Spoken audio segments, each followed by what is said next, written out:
নমস্কাৰ বন্ধু বান্ধৱীসকল, আজি মই ৰাবৰিৰ নিচিনা টেষ্ট লগা বেলৰ ক্ষীৰৰ ৰেচিপিটো বনাম। এই 2 চামুচ মই জহা চাউল আধা ঘণ্টামানৰ কাৰণে তিয়াই ৰাখিছিলোঁ আৰু আনপিনে গেছত 3 পোৱা গাখীৰ মই উতলিবলৈ দিছিলোঁ।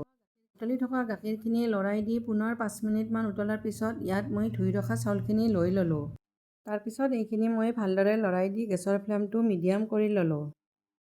ক্ষীৰখিনি উতলি থকাৰ মাজতে এটা মিডিয়াম সাইজৰ মই পকা বেল লৈ ফালি ল'লোঁ। ফালি লোৱা বেলটোৰ পৰা চামুচৰ সহায়ত বেলখিনি মই এটা ডাঙৰ বাউলত উলিয়াই ল'লোঁ।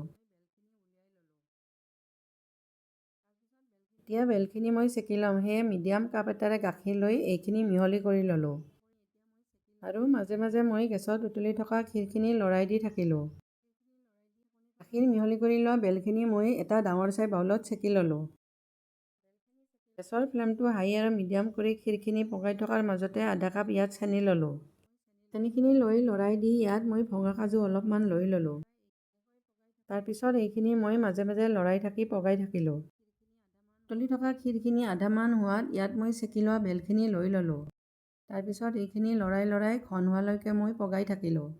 এনেকৈ লৰাই লৰাই পগাই থাকোঁতে মোটামুটি এইখিনি নমাব পৰা ঘন হৈ আহিল। এইটোকে ঠাণ্ডা হ'লে আৰু ঘন হ'ব, সেয়ে ভিডিঅ'ত দেখুওৱাৰ দৰে এনেকুৱা ঘন অৱস্থাতে মই এইখিনি ৰাখি দিম। সেয়ে নমোৱাৰ আগে আগে ইয়াত মই অলপমান ইলাচীৰ গুড়ি ল'লোঁ। ইলাচীৰ গুড়িখিনি লৈ ভালদৰে লৰাই দি গেছৰ ফ্লেমটো অফ কৰি ল'লোঁ।